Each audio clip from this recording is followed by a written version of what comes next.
Greetings from Consulto, myself Dr. Ray Diwali, Director CEO of Wilmot Group of Institutions.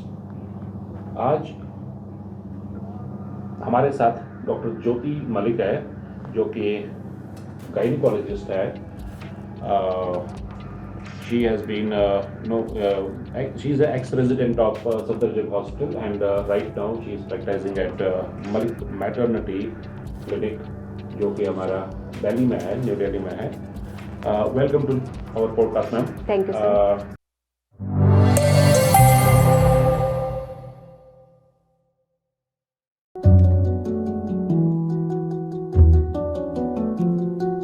आज हम बात करेंगे abortions की. जी मैडम, बहुत बार पेशेंट्स को एबॉर्शन का डायग्नोज देते हैं जी लेकिन वहां पे आप लिख लेते हो वैसे कि पेशेंट को समझ नहीं आता है कौन जी. सा टाइप का एबॉर्शन है. जी फिर जाके वो घर जाता है, वो बोलता है कि यहाँ पे तो मेरे को लिखा हुआ मिस्ड एबॉर्शन फॉर एग्जांपल, जी. Missed abortion. जी अब उसने कभी किसी का रिपोर्ट देखा है, जी वहां पे लिखा है ब्लाइटेड ओवम. जी. क्या ये एबॉर्शन बहुत सारे टाइप्स के होते हैं क्या? इनके अगर हम एबॉर्शन की बात करने जाएं तो इनके टाइप्स अगर हम डिफाइन करें तो वो हमारे किस तरह के रहते हैं. वो पेशेंट आपके पास आ रहा है, आपसे बात कर रहा है, उसके बाद आप अल्ट्रासाउंड कर रहे हैं, पेशेंट को एग्जामिन कर रहे हैं, उसकी पूरी प्रॉपर हिस्ट्री हम लेते हैं, उसके बाद ही हम डिसाइड कर पाते हैं कि किस टाइप का एबॉर्शन है. कई बारी पेशेंट को हल्का जैसे ब्लीडिंग होनी स्टार्ट हुई, पेशेंट घबरा जाता है कि कहीं एबॉर्शन तो नहीं हो रहा है. जब आप अल्ट्रासाउंड करते हैं तभी आप ये डिसाइड कर पाते हैं. जैसे कई बारी प्लेसेंटल साइंस होते हैं, जैसे पेशेंट आया आपके पास, नई नई प्रेगनेंसी स्टार्ट हुई, उसमें जो आपका एम्ब्रियो बना वो जाके एंडोमेट्रियम जो लाइन होती है उस पर चिपकना चाहता है, अंदर जाना चाहता है, प्लेसेंटा बन रहा है, तब हल्की फुल्की ब्लीडिंग हो सकती है जो कि बिल्कुल नॉर्मल है. उसको पेशेंट कंफ्यूज कर लेता है कई बार एबॉर्शन के साथ. ये हो सकता है एक रीज़न हमारा. बाकी जब हम टाइप्स की बात करें तो हमारे पास इन एबॉर्शंस होते हैं. जैसे आपका थ्रेटन्ड एबॉर्शन हम सबसे पहले बात करें कि हाँ ब्लीडिंग होनी स्टार्ट हुई, कुछ हार्मोनल डिस्टर्बेंसेस थे, अभी पेशेंट आपके पास आया, आपने देखा, लेकिन जब स्कैन किया तो सब कुछ ठीक है. दूसरा हमारे पास है हमारा है इनएविटेबल एबॉर्शन कि सब अब नीचे से आपकी ऑस ओपन हो गई, रास्ता खुल गया है, बेबी बहुत नीचे आ गया है, अब आप उसे रोक नहीं पा रहे हैं प्रेगनेंसी को. तीसरा हमारे पास है मिस्ड एबॉर्शन कि पेशेंट प्रेग्नेंट को लगता है मैं प्रेग्नेंट हूँ, पेशेंट ने पीरियड मिस किए, उसने घर पे यूरिन टेस्ट किया, पेशेंट आपके पास 2 हफ्ते 3 हफ्ते के बाद आता है, वो बोलता है कि जी मैंने तो सब कर लिया डॉक्टर साहब, बाकी तो सब ठीक है, अब आप देखें. आप देखते हैं तो एक उसकी जितने उसकी जेस्टेशन होनी चाहिए, आपके पास पेशेंट 8 वीक्स पे आ रहा है लेकिन आपकी प्रेगनेंसी 7 वीक्स की है, जो बेबी एम्ब्रियो बन रहा है उसमें कार्डियक एक्टिविटी नहीं है. तो ऐसे केसेस को हम डिफाइन करते हैं मिस्ड एबॉर्शन. बाकी जैसे अभी हमारा जिक्र हो रहा है कि ब्लाइटेड ओवम एक हम टर्म यूज़ कर रहे हैं, उसमें क्या होता है कि आपके पास आज जैसे हम अंडा बन के निकला, उसमें स्पर्म एंटर किया तो जैसे दोनों फ्यूज़ हुए, आपका एम्ब्रियो बन गया. ब्लाइटेड ओवम में ऐसा नहीं होता, उसमें आपका कुछ डिफेक्टिव एग है, डिफेक्टिव स्पर्म है, कहीं ना कहीं डीएनए डिफेक्ट है, तो एम्ब्रियो आपका बन नहीं पाया, तो ये ऑक्सेट नहीं बन मतलब पाया. है कि जो कि एक जनरल ट्रेंड बना है पब्लिक में जी कि एबॉर्शन का मतलब है मेरा बच्चा गया, जी. वो नहीं है, वो नहीं है, वो नहीं है, वो नहीं है. तो एबॉर्शन के मोटा मोटा 2 टाइप्स मैं जनरल पब्लिक के लिए ले लूंगा. एक ये है कि आपका बच्चा जो पेट पे है उसका दिल का धड़कन नहीं है, उसको बाहर निकालना है, वो बच्चा गया हुआ है. और दूसरा है दूसरे टाइप का एबॉर्शन जहाँ की बच्चा भी ठीक है अभी और आगे भी ग्रो कर सकता है. क्योंकि जब आप एक डायग्नोज देते हो पेशेंट को, वहां पे आप लिखते हो थ्रेटन्ड एबॉर्शन. एक पब्लिक का एक माइंडसेट बना हुआ है कि एबॉर्शन का मतलब है कि मेरा बच्चा गया, भगवान को प्यारा हो गया. थ्रेटन्ड एबॉर्शन में ऐसा नहीं होता है. ऐसा नहीं होता. थ्रेटन्ड एबॉर्शन का मतलब है कि इसको थ्रेट है एबॉर्शन का, डर है, एक डर है, पर अभी ऐसा कुछ हुआ नहीं है जो हमारे कंट्रोल में. और अगर इनएविटेबल लिखा है तो थ्रेट थोड़ा ज्यादा है क्योंकि वहां पे बच्चादानी का मुंह खुला हुआ है. लेकिन अगर मिस्ड एबॉर्शन है वो बच्चा बाहर निकाल नहीं है. तो एबॉर्शन के मोटे मोटे 2 मेरे को समझ आ रहे हैं, 2 टाइप्स जनरल पब्लिक के लिए. एक जिसमें आगे प्रेगनेंसी नहीं बढ़ सकती है और दूसरा जिसमें आगे प्रेगनेंसी बढ़ सकती है. So it is completely depending on what the diagnose you are holding in your hand. अब पेशेंट को हमेशा क्या ब्लीडिंग होता है अबॉर्शन में? कभी ऐसा भी होता होगा ना कि ब्लीडिंग नहीं हो और अबॉर्शन हो गया? ये वाले हमारे मिस्ड अबॉर्शन के केसेस हम इसी में डालते हैं, जिसमें पेशेंट हमारे पास किसी सिम्टम्स के साथ नहीं आता। पेशेंट हमारे पास आके बस यही बोलता है कि डॉक्टर साहब मैं एक रेगुलर चेकअप के लिए आया। अब जाके पेशेंट को कैसे समझ आएगा कि उसको अबॉर्शन हो रहा है या हो चुका है? उसको what are the symptoms of abortion? जब पेशेंट प्रेगनेंसी पेशेंट की चल रही है, प्रेग्नेंट पेशेंट आपके पास आता है, वो आपको आके मिलता है, तो अगर वो आपके पास पेन के साथ आ रहा है, पेशेंट कह रहा है जी डॉक्टर साहब पेन है। दूसरा, फिर वो ब्लीडिंग स्पॉटिंग के साथ आपके पास आता है कि ये समस्या हमारी है। तीसरा, फिर उसके बाद वो कहता है कि जी मुझे एक फैमिली हिस्ट्री भी रही है एक बैकग्राउंड में। बाकी फिर एक और वो देता है कि जी कुछ कॉन्जेनिटल एनॉमलीज भी थी जो पहले वाली प्रेगनेंसीज में भी थी, या पुरानी हिस्ट्री अबॉर्शन की देता है। तो इससे आपको एक इल्म लग जाता है कि अच्छा ये सारे रीजंस हैं, तो इस प्रेगनेंसी में भी कुछ गड़बड़ होने के हमारे स्कोप हैं। तो मोटा मोटा दो चीज़ है जो मेरे को समझ में आ रही है अभी, पेन एंड ब्लीडिंग। अगर पेन और ब्लीडिंग दोनों है तो जाके ज्यादा चांसेस है उसके अबॉर्शन होने के। लेकिन हमेशा पेन नहीं होगा और हमेशा ब्लीडिंग नहीं होगा, दोनों में एक भी हो सकता है और दोनों भी हो सकते हैं। और तीसरा, अगर उसको पहले ही अबॉर्शन कोई हो रखा है हिस्ट्री, तो उस सूरत में भी उसको ज्यादा चांसेस है अबॉर्शन होने के। इसका मतलब हो गया जब भी पेशेंट को ड्यूरिंग प्रेगनेंसी पेन हो जाएगा या ब्लीडिंग हो जाएगा, एकदम डॉक्टर के पास जाओ और अपनी जांच करवाओ। हो सकता है आपको कोई टाइप का अबॉर्शन हो, वो टाइप हमने पहले डिसाइड कर दिए। और हर एक अबॉर्शन का मतलब ये नहीं है कि बच्चा उसका गया हुआ है। तो अब हम ये अबॉर्शन की बात कर रहे हैं, इसका रीजन क्या है? जब हम रीज़न की बात करने जाते हैं कि इसका हम कारण ढूंढें कि क्या कारण था जो ये ऐसा कुछ गड़बड़ हुई, या जो भी हम इसका एक स्कोप डिसाइड करना चाहें, तो सबसे पहले हम बात करते हैं, जब हम इसको दो चीज़ों में डिवाइड करते हैं कि बच्चा है, माँ है, तो या तो फीटल कॉजेस कि बच्चे की वजह से कुछ गड़बड़ है, या हमारे पास है दूसरे मैटरनल कॉजेस कि माँ के अंदर कुछ अंदरूनी समस्या चल रही थी जिसकी वजह से समस्या हुई। तो जब हम फीटल कॉजेस की बात करते हैं तो उनमें हम सबसे पहले बात करते हैं क्रोमोसोमल एनॉमलीज की।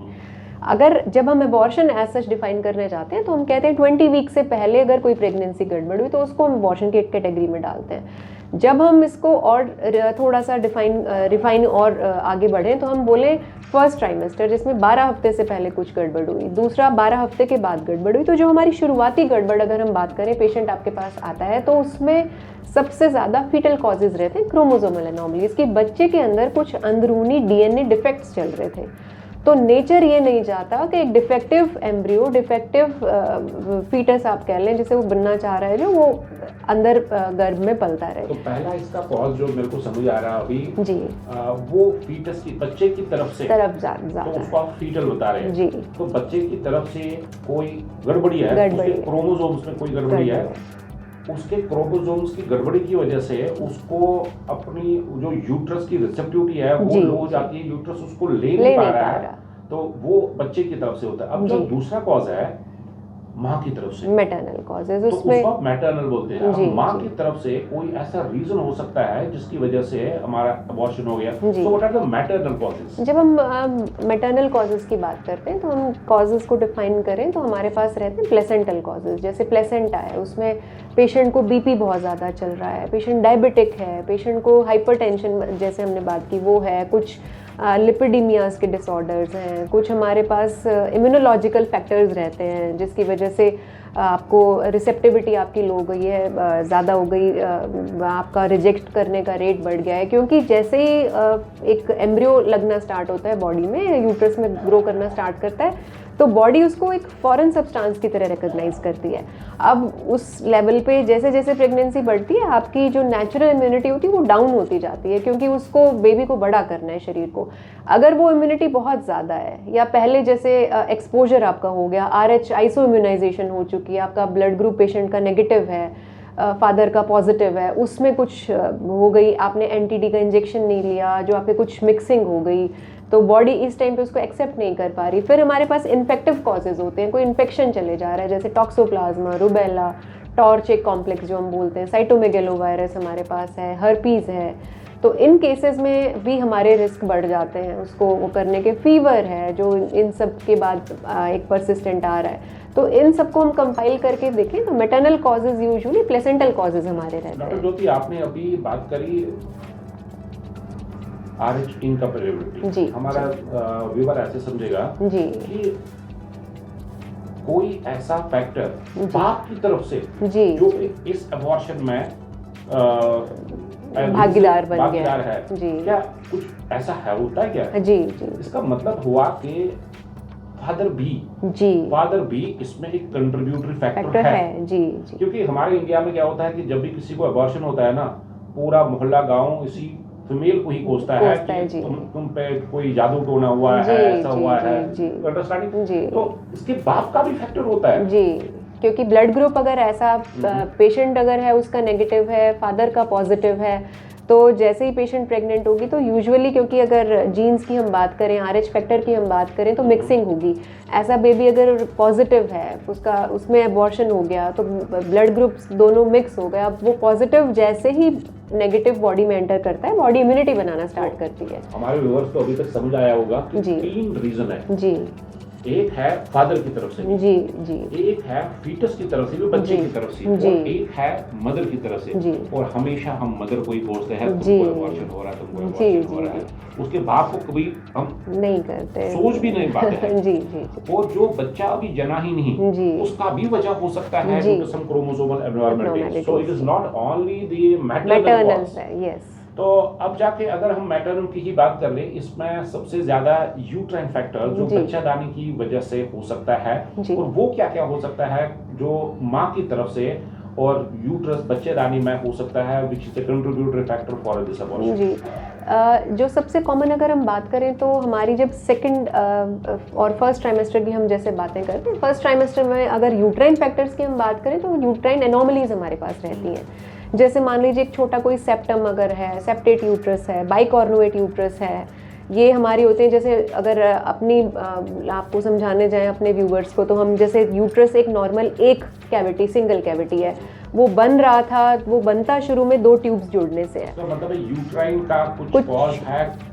जी जी, एबनॉर्मेलिटीज। उसके अलावा हमारे पास सर्वाइकल इनकॉम्पिटेंस जिसकी हम बात करते हैं, का जो मुंह है वो आराम से अच्छे से टाइट नहीं है, लेंथ छोटी है, टाइम से पहले वो खुल जाता है जिससे वो रोक नहीं पाता। दूसरा, बाकी जब यूट्रस की हम बातें करते हैं तो हमारे कुछ फाइब्रॉइड्स रहते हैं, एडिनोमायोसिस रहता है जो अंदर चल रहा है, उसकी वजह से भी हमारा हिंदी में क्या बोलते हैं उस फाइब्रॉइड को? फाइब्रॉइड को हम रिसोली, जैसे हम कहते हैं रसोली हो गई, बच्चेदानी में रसोली हो गई, उस पर अगर जाके प्लेसेंटा बैठेगा जिससे बच्चा अपना न्यूट्रिशन लेता है, नाल और नाल।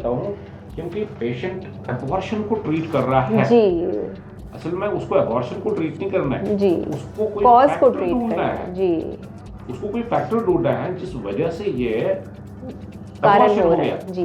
अब जाके अभी किसी को अबॉर्शन हो गया जी, उसकी बच्चेदानी की सफाई हो गई, उसको घर पे आराम से नहीं रहना है, उसको ये सोचना है कि यहाँ पे कोई कॉज है जिसकी वजह से ये मेरे को हो गया, क्योंकि हो सकता है उसकी दूसरी में भी यही प्रॉब्लम हो जाए, तीसरी में भी यही प्रॉब्लम हो जाए। सो इसका मतलब हो गया कि अबॉर्शन, अगर आप लोगों ने बच्चादानी उसका साफ करा, उसको वापस आना है आपके पास to search for the cause, ताकि ये रिपीट आगे ना हो। और आजकल हमारे पास हमें लगता है कि नहीं एक से ज़्यादा है, या जैसे ही हमारे पास लगता है पेशेंट हमारा आया जिसको ये समस्या हुई, तो उसको हम क्रोमोसोमल कैरियोटाइपिंग के लिए भी हम भेजते हैं कि हम उसको कारण ढूंढें। अगर कैरियोटाइपिंग में हमारे पास कोई एबनॉर्मेलिटी आती है तो हम ये बता पाते हैं कि हाँ बच्चे में कोई क्रोमोसोमल डिफेक्ट था, या कई बारी बच्चे में नहीं आ रहा तो फिर हम दोनों मैटरनल पैटर्नल दोनों पार्टनर्स की कैरियोटाइपिंग करवाते हैं कि कई छोटे छोटे कुछ डिफेक्ट तो नहीं है जो इकट्ठे बन के बड़े बन रहे हैं। तो हम मतलब है हमें खाली अबॉर्शन को सफाई पर लेबल देके उसको ट्रीट नहीं करना है, हमें कारण ढूंढना है, हमें कारण ढूंढना है जी। अब जाके जब हम ट्रीटमेंट की बात करें अबॉर्शन की, क्या हमेशा बच्चेदानी का सफाई होना है?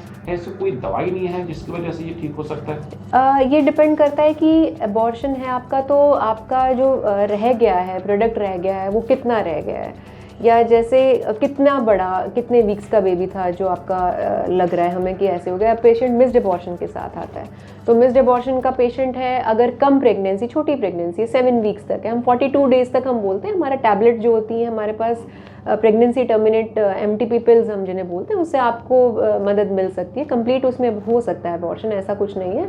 आप एक अल्ट्रासाउंड उसके बाद रिपीट करते हैं मेडिसिन लेने के बाद। मेडिसिन के बाद आप अल्ट्रासाउंड पे अगर देखते हैं कैविटी क्लियर है, एंडोमेट्रियल कैविटी में कुछ प्रोडक्ट्स नहीं पड़े, कुछ नहीं पड़ा, तो आपका पेशेंट जो होता है उसका मेडिसिन से काम चल गया है। इसका मतलब है मेडिसिन से तकरीबन मोटा 50% से ज्यादा काम बन जाता है, लेकिन वो डिपेंड करता है आपका प्रोडक्ट अंदर कितना है। जी ये गेस्टेशनल सैक या बच्चा कितना बड़ा है, कितना छोटा है, उतना आपका मेडिसिन कारगर से काम करेगा। और आजकल हमारे पास बहुत हाईटेक अल्ट्रासाउंड मशीन्स आ गई, छोटा मोटा पीस भी पकड़ लेगी, उसके बाद उसको एक अल्ट्रासाउंड करना चाहिए देखने के लिए कि पूरा निकल गया या नहीं हुआ। इनकेस अगर कोई वहाँ पे चिपका हुआ है तो नहीं निकल रहा है, फिर ही जाके आप सफाई करते हैं, वरना नहीं करते हैं। तो और एक मोटा बात जो हमारे पास आज निकल गया है, that not always the females are responsible for these abortions, क्योंकि इंडिया में एक ट्रेंड बन गया है, अबॉर्शन हुआ तो ये तुम्हारा ही गलती है। यहाँ पे बच्चे का भी कुछ फैक्टर होता है और बाप का भी एक फैक्टर होता है, न कि हमेशा एक माँ ही इसके पीछे एक उसी का कॉज हो। बहुत अच्छा लगा डॉक्टर ज्योति आज हमारे पास आए और हमने अबॉर्शंस के बारे में बात करा। In case you are having any topic, you want us to invite any doctor to discuss जो आपका कोई टॉपिक है या आपको कोई डिजीज है, you can comment in our comment box and subscribe to our YouTube channel, for our notifications. Thank you very much. Thank you.